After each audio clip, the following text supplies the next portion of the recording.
लिखिए बालक, आज टॉपिक सब कोई जिंक के कुछ प्रमुख अयस्क, जिंक के कुछ प्रमुख अयस्क, जिंक के कुछ प्रमुख अयस्क।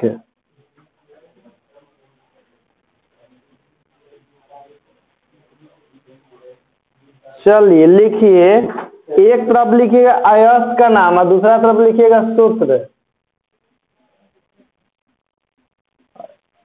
अयस्क का नाम इधर लिख लीजिए सूत्र। जैसे जिंक ब्लेड है वो जानते हैं आप लोग? हाँ, जिंक ब्लेड सूत्र क्या होता है? Zn(S). फिर उसके बाद कैलेमाइन।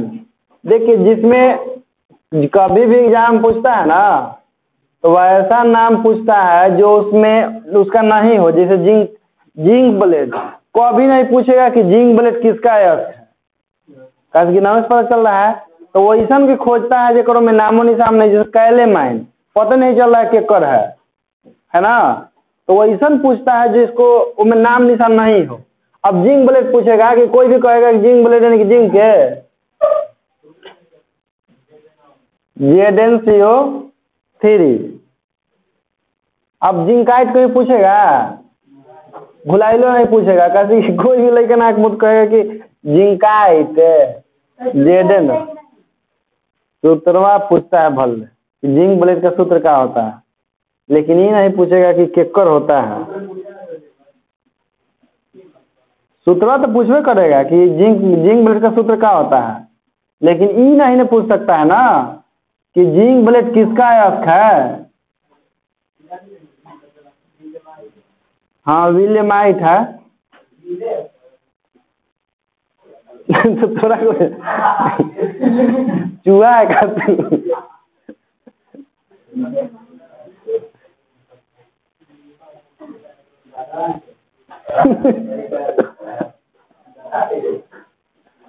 चलिए अब लिखिए इसके बाद टॉपिक वैद्युत अपघटन विधि से जस्ता का निष्कर्षण।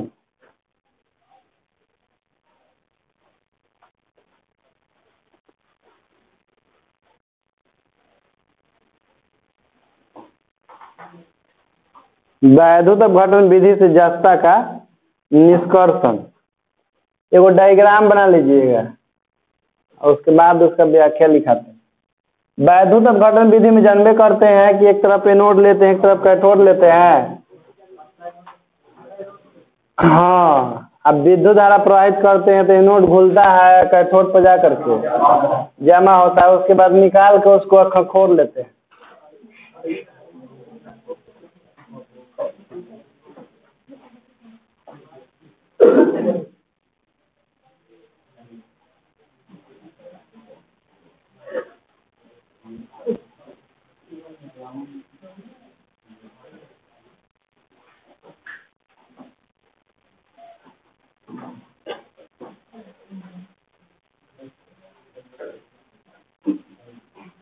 ये होता है पीबी का एनोड और ये होता है एल्युमिनियम का कैथोड। इसमें होता है ZnSO4 प्लस H2SO4 का विलयन।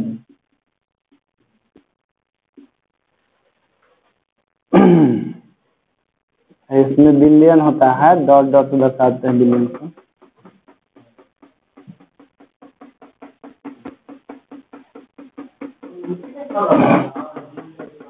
देखिए जैसे कि हम बताए थे कि वैद्युत अपघटन करने के लिए जिसका क्षण लेते हैं उसी का, लेकिन देखिए मेन उद्देश्य क्या होता है इसमें, जैसे मेन उद्देश्य होता है उसमें विद्युत धारा का प्रवाह करवाना। विद्युत धारा का प्रवाह करवाना मेन उद्देश्य होता है। हम वैसे भी क्षणों का प्रयोग कर सकते हैं उसको छुड़ा करके, ऐसा नहीं है कि दूसरा क्षण का प्रयोग कर देंगे तो विद्युत धारा का प्रवाह नहीं होगा। नहीं, कोई भी सुचालक है उसको हम एनोड और कैथोड के रूप में यूज कर सकते हैं।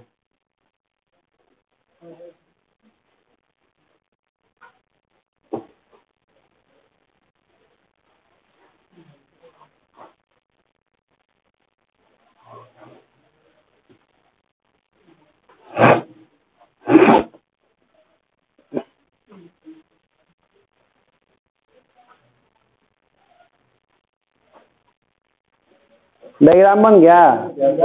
अब देखिए जैसे कि ई विधि का उपयोग कब किया जाता है, जैसे कहिए कि सर कब वो वाला छड़ लेंगे उसी का और कब दूसरा छड़ लेंगे, आखिर दिमाग में क्वेश्चन आ रहा होगा।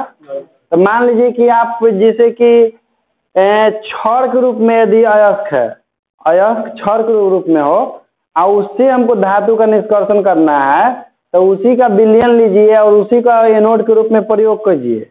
लेकिन कैथोड के रूप में कुछ ले सकते हैं, उसको प्रयोग तो, लेकिन जनरली हम लोग उसी का शुद्ध धातु लेते हैं। लेकिन यदि हम लोग जिस अयस्क से धातु प्राप्त करना चाहते हैं वह अयस्क घुला हुआ हो विलयन के रूप में, तब वहां पर हम लोग कोई भी छड़ का प्रयोग कर सकते हैं।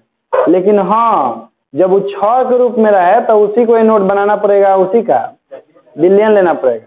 लेकिन यदि वो घुला हुआ रूप में रहे तो किसी का छड़ का प्रयोग कर सकते हैं, क्योंकि वो विलयन में घुला हुआ ZnSO4 के रूप में। तो चलिए लिखिए, तो सबसे पहले जिंक ब्लेड अयस्क को, सबसे पहले जिंक ब्लेड अयस्क को, सबसे पहले जिंक ब्लेड अयस्क को 923 केल्विन ताप पर जारित करते हैं। 923 केल्विन ताप पर जारित करते हैं। 923 केल्विन ताप पर जारित करते हैं, जिससे ZnO और ZnSO4 बनते हैं, जिससे ZnO और ZnSO4 बनते हैं।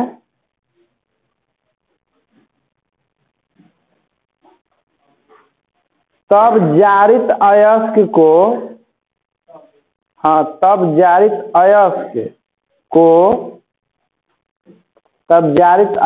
को तनु H2SO4 से अभिक्रिया कराते हैं। तनु H2SO4 से अभिक्रिया कराते हैं, अभिक्रिया कराते हैं। उसके बाद विलयन में दूधिया चूना डालकर, उसके बाद विलयन में दूधिया चूना डालकर, दूधिया चूना डालकर Fe,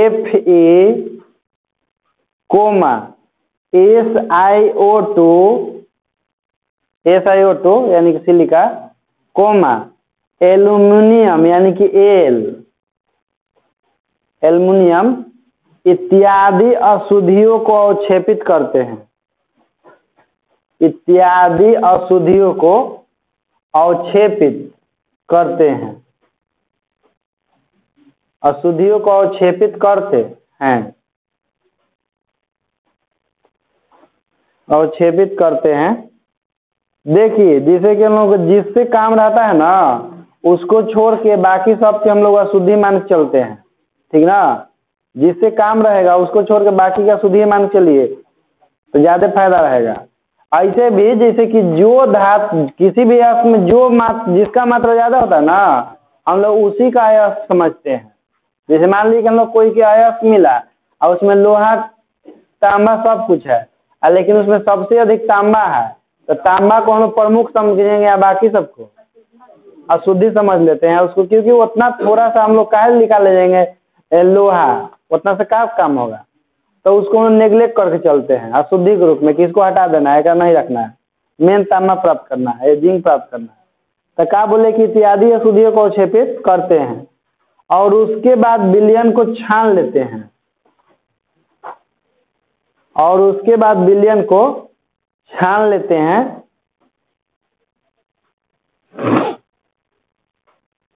छान लेते हैं और छाने हुए विलयन में, और छाने हुए विलयन में, छाने हुए विलयन में जस्ते का चूर्ण डालकर, जस्ते का चूर्ण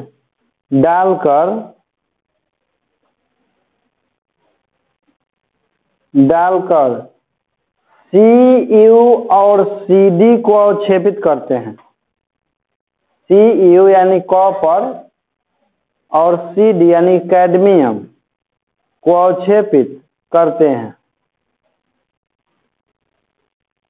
अवक्षेपित करते हैं। विलयन को दोबारा छानकर, विलयन को दोबारा छानकर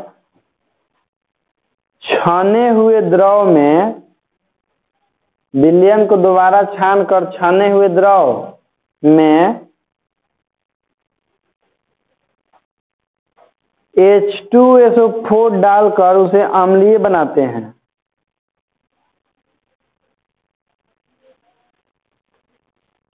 H2SO4 डालकर उसे अम्लीय बनाते हैं।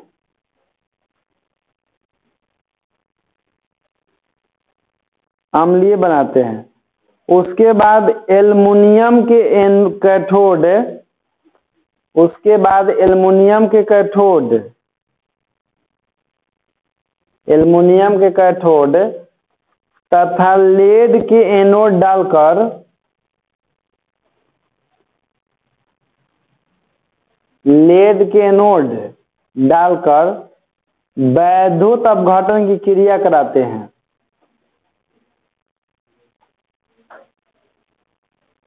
वैद्युत अपघटन की क्रिया कराते हैं, क्रिया कराते हैं तो Zn कैथोड पर जमा होने लगता है, तो Zn कैथोड पर जमा होने लगता है।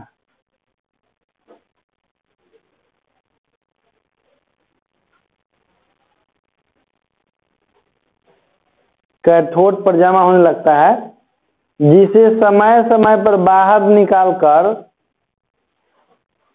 जिसे समय समय पर बाहर निकालकर, समय समय पर बाहर निकालकर काछ लेते हैं कि खंखोर लेते हैं। ठीक है, वही लिखे, काछ लेते हैं। और इस प्रकार प्राप्त जस्ता 99.98% शुद्ध होता है। और इस प्रकार प्राप्त जस्ता 99.98% शुद्ध होता है।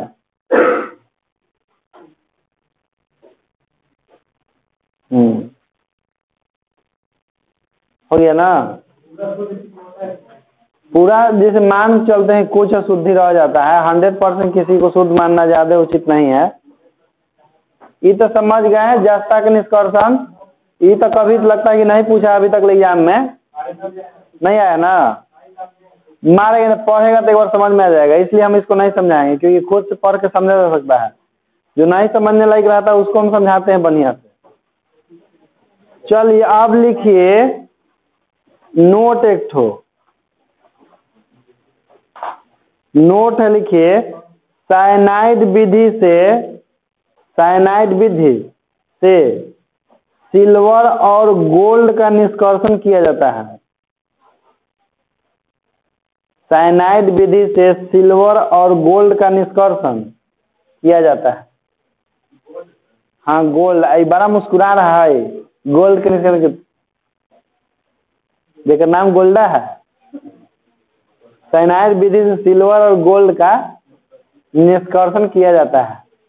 ये ऑब्जेक्टिव में आता है कि सिल्वर या गोल्ड का निष्कर्षण कौन सी विधि से किया जाता है, क्योंकि देखिएगा सिल्वर या गोल्ड का हम लोग विलयन लेते हैं ना, तो हमें साइनाइड रहता है।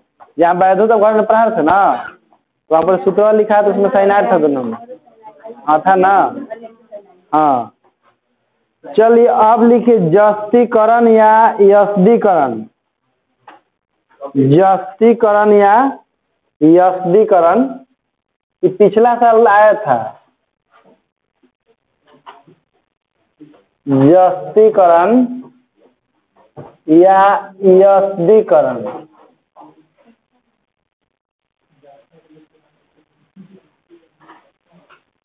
जस्तीकरण या यस्दीकरण, ये तो जानते हैं ना कि निम्न कोटि के धातु को सुरक्षित रखने के लिए उसके ऊपर जस्ता का लेप चढ़ाया जाता है, जैसे परत चढ़ाया जाता है। एगो देखो जैसे दो तरफ लेप चढ़ाया जाता है, एगो वैद्युत अपघटन द्वारा, एगो ऐसे पिघला करके उसके ऊपर लेप जैसे पेंट करते हैं ना, तो इसे उसके ऊपर लेप खाली लगा दिया जाता है, हाथे से नहीं, हम पोचारा से, मतलब धातु को रख के उसके ऊपर लेप ऐसे हल्का हल्का लगाते हैं किसी लोहा के माध्यम से, तो चिपक जाता है, पर जम जाता है, पिघला करके लेकिन लगाते हैं, ऐसे नहीं।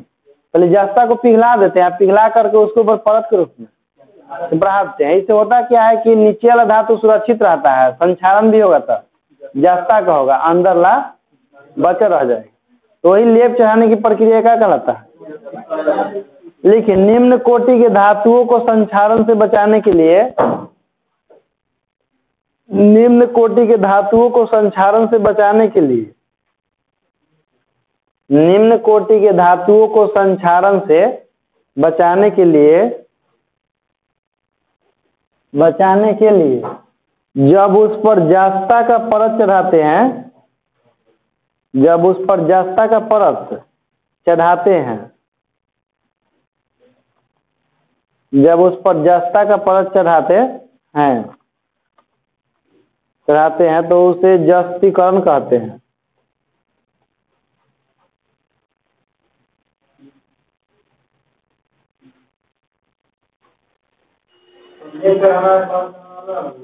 एगो जैसे वैद्युत अपघटन द्वारा चढ़ाया जाता है, एगो ऐसे चढ़ाया जाता है।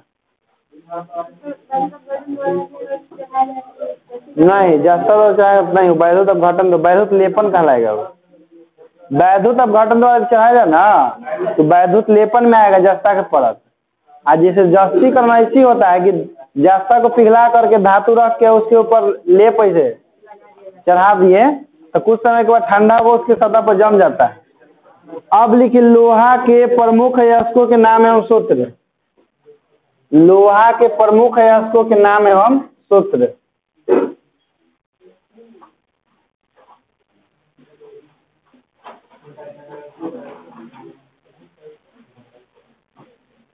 अयस्क का नाम, इधर लिखिए सूत्र।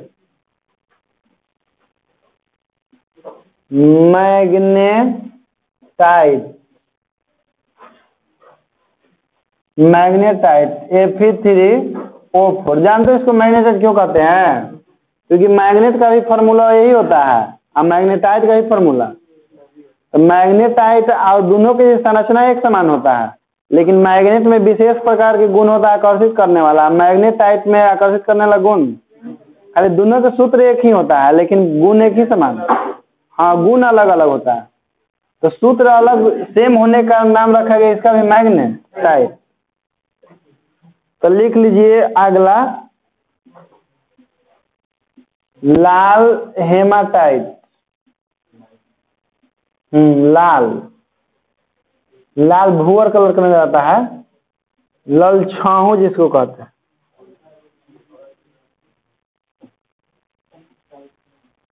सब में टाइट है, कैसे लोहा टाइट होता है।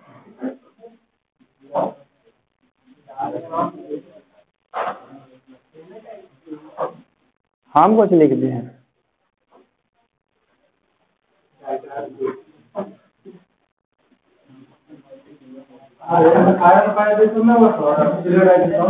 होता है।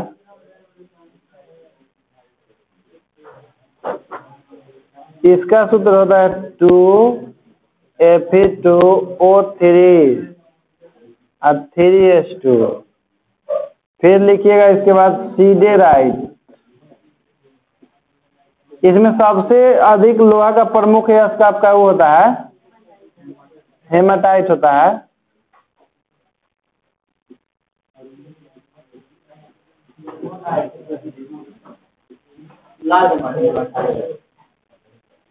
जल्दी नोट किया जाए।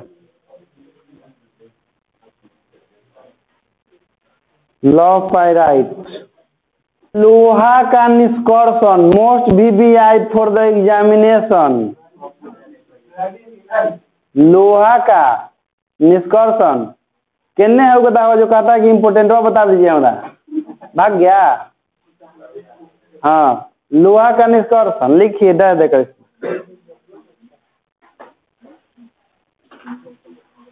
लोहे के अयस्क हेमाटाइट, लोहे के अयस्क हेमाटाइट के महीन चूर्ण को, लोहे के अयस्क हेमाटाइट के महीन चूर्ण को कोक एवं चूना पत्थर के साथ है, कोक एवं चूना पत्थर के साथ मिश्रित करके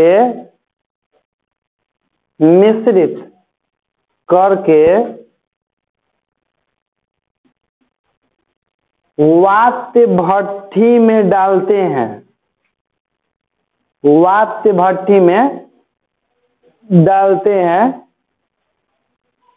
जिसमें विभिन्न ताप पर रासायनिक अभिक्रियाओं के फलस्वरूप, जिसमें विभिन्न ताप पर रासायनिक अभिक्रियाओं के फलस्वरूप,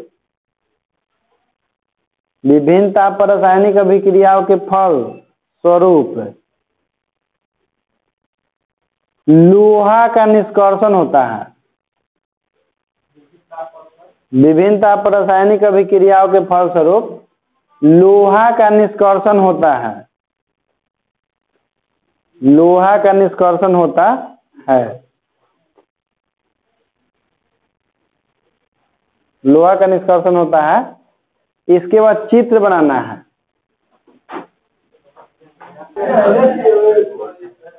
देखो, जैसे सबसे पहले हम लोग क्या करते हैं कि लोहा लेते हैं, लोहा मतलब कि बड़का बड़का रॉड नहीं, जो लोहा के कण होता है सब महीन महीन होता है, छोटा छोटा जैसे मिट्टी कण होता है ना, उस तरह के बहुत सारा लोहा के कण बिटोर करके इकट्ठा करके और तब जाके बोरा में भर के लाया जाता है। उसको भर, एक वो इतना भारी रहता है ना, एक सीमेंटवा में मान ली कि भर रहेगा एक बोरा लोहा ना, छोटा छोटा कण के रूप में, तब 5 आदमी मिल के उठाइएगा ना तब जाके एक बोरा उठता है, इतना भारी रहता है कि सोच लो। एक बार ट्रक पलट गया था तो हम देखे थे, लोहा से भर के आ रहा था, पूरा सीमेंट वाला बोरा में था, अपने सामने पलट गया था। तो देखे कि हम कहे कि सीमेंट होगा, तो हम इसे उठावे लगे, सोचे तो उठबे नहीं किया, दम पूरा दम लगा तो ये नहीं उठा, फिर 2-3 को मिल के उठा तो ये नहीं उठा, तो 5-6 आदमी मिल के उठाया था तब जाके एक बोरा। तो देखे कि उसमें जैसे बोरा फटल था, तो छोटा छोटा माटी जैसा छोटा छोटा कण था, और वो सब जाता है भट्टी में। तो भट्टी में जाता है तो क्या किया जाता है कि लोहा यानी कि बुक नहीं, छोटा छोटा मिट्टी के जैसा कण, और उसको क्या किया जाता है कि लोहा के अयस्क कोक जानते हैं ना, कोयला के गरम करके बनाया जाता है, चूना पत्थर सबको आपस में मिला करके भट्टी में डाल दिया जाता है और नीचे से दम आग लगा देवल जाता है। तो उसमें कोक है यानी कि कोयला, तो जलता है, दम ध जलता है, तो बहुत अधिक तापमान होता है, तो उसके अंदर लोहा पिघलना, तो उसके अंदर बहुत सारी रासायनिक अभिक्रियाएं होती है जलने के दौरान। जैसे मान लीजिए कि कोक है तो सब जल करके या बनाता है कार्बन मोनोऑक्साइड, तो कार्बन मोनोऑक्साइड बनेगा और फिर कार्बन डाइऑक्साइड बनता है। तो कार्बन डाइऑक्साइड गर्म गैस है कि ठंडा गैस है? गर्म गैस है, तो बनता है तो अंदर के तापमान को और बढ़ा देता है। तो 1500 जैसे पहुंचता है ना, 1500 केल्विन, 1500 कुछ केल्विन तापमान, तो उस पर लोहा पिघलना, अब पिघल करके नीचे धीरे धीरे बैठना शुरू हो जाता है। जितना भी चूना पत्थर ये सब कोक होता है, ये सब जल करके धुआं के रूप में इधर से बाहर, इधर से जैसे ऊपर से गर्म हवा निकलता है, सब बेकार गैस उसमें, और जो इसमें अंदर से हवा दिया जाता है ताकि अंदर में दहन की प्रक्रिया हो, नहीं तो दहन वायु की अनुपस्थिति में रुक जाता है ना। तो इधर से जगह छोड़ा हुआ रहता है हवा प्रवेश करने के लिए, इधर छोड़ा रहता है हवा, ऐसे भी गैस ऊपर उठता है तो ऊपरा भाग में छोड़ा रहता है, सब निकलते रहता है, और ऊपर से डाल के गर्म करते हैं तो जिससे कि जो इसमें जो धातु मल बनता है तो धातु की तुलना में हल्का होता है, तो धातु के ऊपर छालाए रहता है, तो उसको बाहर निकाल दिया तो ऊपर से यहाँ से, और सबसे नीचे से निकाला जाता है पिघला हुआ लोहा। लेकिन इस प्रक्रिया में रासायनिक अभिक्रिया होता है ना, तो इसे 3 भाग में इसको बांट दिया है कि भट्टी के निचला भाग में कौन सा रासायनिक अभिक्रिया होता है, मध्य भाग में कौन सा होता है, ऊपरी भाग में 1123 केल्विन है। मतलब कि सब कोक सब जल के खत्म हो जाता है, राख और धुआं में परिवर्तित, लोहा पिघलता है नीचे से, नीचे जो तापमान है ना, कम से कम लोहा को पिघलने के लिए कम से कम 1500 डिग्री सेल्सियस चाहिए, तब जाके लोहा पिघलना शुरू करता है। उसी केल्विन में बदलिएगा तो 1500 की ज्यादा आता है। हाँ, किसका? ई वाला 11 के लिए जो भी कोक कोई सब जल जाता है इतना तापमान पर, लेकिन लोहा पिघलने के लिए कम से कम कितना चाहिए? अच्छा, ई वाला वो डिजाइन है मच्छी के, हमारा लगा कुछ और पूछा, भट्टी के डिजाइन है।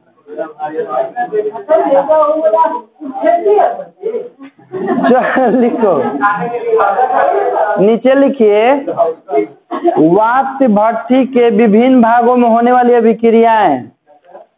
वात भट्टी के, अरे बौरा चित्र बनाए तो नीचे लिखेगा ना, वात भट्टी के विभिन्न भागों में होने वाली अभिक्रियाएं, विभिन्न भागों में होने वाली अभिक्रियाएं।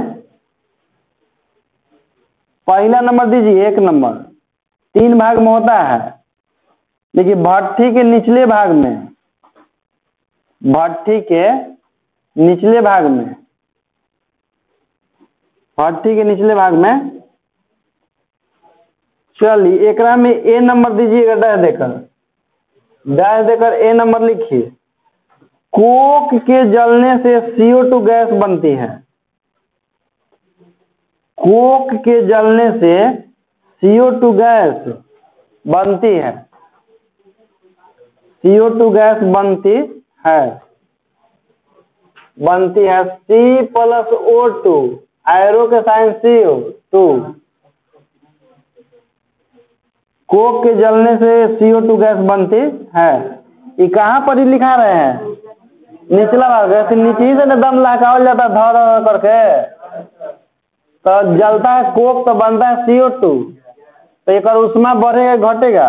तो लिखिएगा पैराग्राफ चेंज करके, इससे उत्पन्न उष्मा से ताप बढ़कर, इससे उत्पन्न उष्मा से ताप बढ़कर लगभग 2200 केल्विन हो जाता है। इससे उत्पन्न उष्मा से ताप बढ़कर लगभग 2200 केल्विन हो जाता है, 2200 केल्विन हो जाता है। जलता है, CO2 बनता है, आउट तापमान पहले से क्या होता है? बढ़ जाता है। बी नंबर देख लिखिए, ऊपर बढ़ने पर CO2 गैस कोक के संपर्क में आकर, ऊपर बढ़ने पर CO2 गैस कोक के संपर्क में आकर अवकृत होकर, ऊपर बढ़ने पर CO2 गैस कोक के संपर्क में आकर अवकृत होकर CO में बदल जाता है, यानी कार्बन मोनोऑक्साइड में, हाँ CO में बदल जाता है। लिखिएगा CO2 प्लस C, 2CO।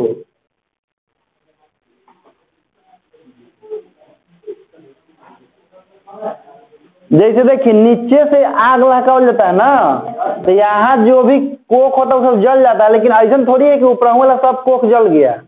अभी तो हेजा खाली जला है, आई गैसवा ऊपर बढ़ेगा तो ऊपर धीरे धीरे जलना शुरू हो जाएगा ना। तो CO2 ऊपर बढ़ता है ना, तो कार्बन कोक द्वारा अवकृत होकर किस में बदलता है? कार्बन मोनोऑक्साइड में।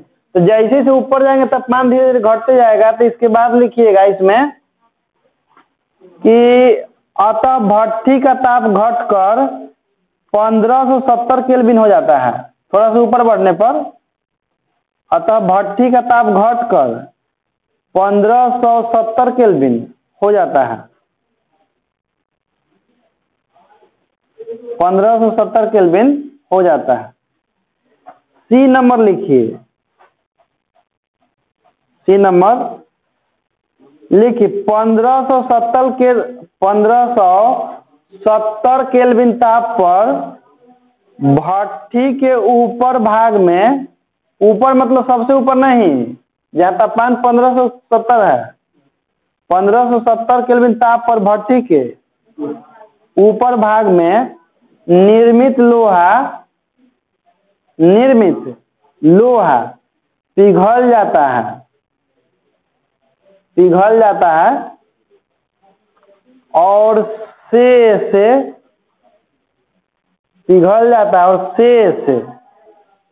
Fe2O3 और शेष Fe2O3 कोक द्वारा अवकृत होकर लोहा में परिवर्तित हो जाता है और शेष Fe2O3 कोक द्वारा अवकृत होकर लोहा में परिवर्तित हो जाता है।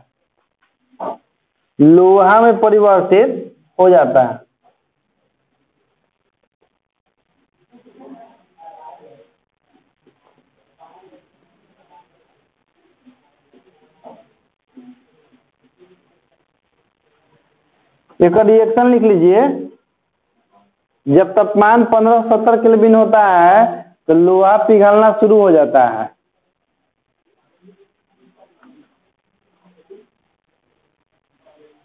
रिएक्शन लिख लिए।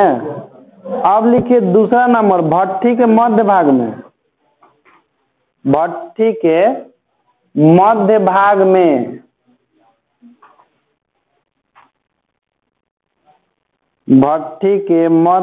में हाँ एक नंबर, यानी कि ये नंबर, यहाँ ताप लगभग 1300 केल्विन रहता है। जिससे चूना पत्थर अपघटित होकर यहाँ ताप लगभग 1300 केल्विन रहता है, जिससे चूना पत्थर अपघटित होकर CaO और CO2 में बदल जाता है। CaO और CO2 में बदल जाता है।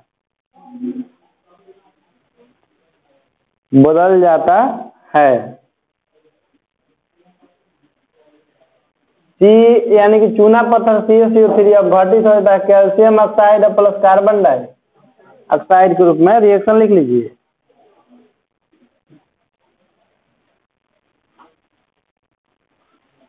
इसके बाद लिखिए उसी में पैराग्राफ चेंज करके, यहाँ CaO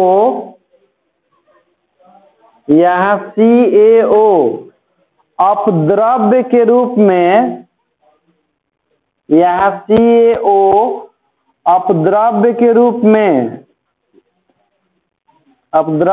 में उपस्थित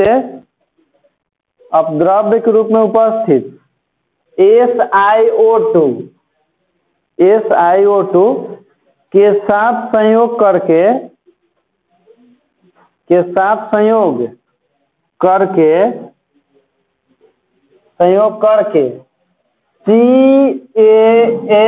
CaSiO3 बनाता है। CaSiO3 बनाता है। कैल्शियम ऑक्साइड सिलिका के साथ अभिक्रिया करता है, बनाता CaSi। नहीं, इसका नाम होता है कैल्शियम सिलिकेट, का नाम होता है, ठीक ना। क्योंकि SiO3 को क्या बोलते हैं हम लोग? सिलिकेट बोलते हैं। इसका नाम हो जाएगा कैल्शियम सिलिकेट। यही धातुमल होता है। नहीं, धातुमल होता है। SiO3 होता है ना आपका, धातुमल है, यही यश निकलता है।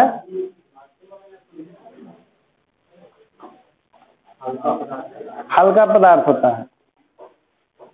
अब लिखिए लास्ट स्टेप 3 नंबर, भट्टी के ऊपरी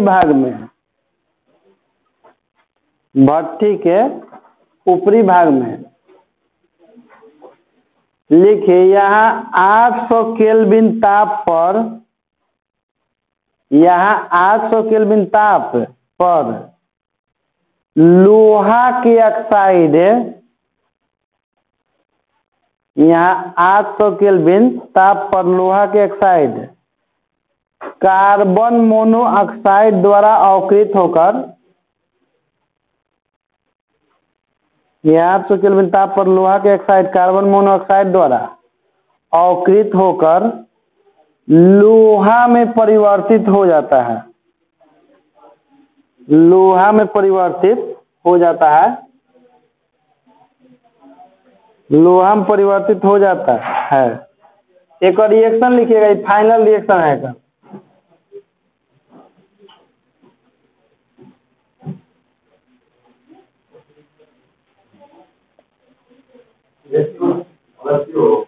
FeO प्लस CO,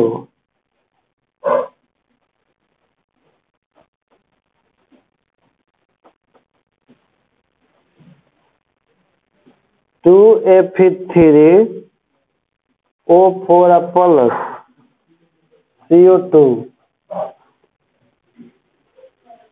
और Fe3O4 प्लस CO बन जाता है 3Fe प्लस 4CO2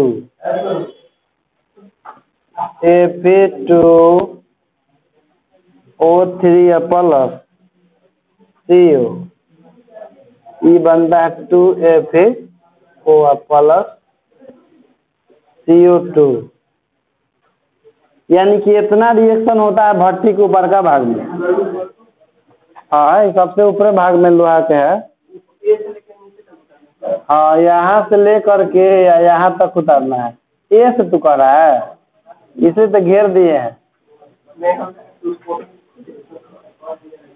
अरे नीचे ला उतारिए। नहीं लिखो अभी। अब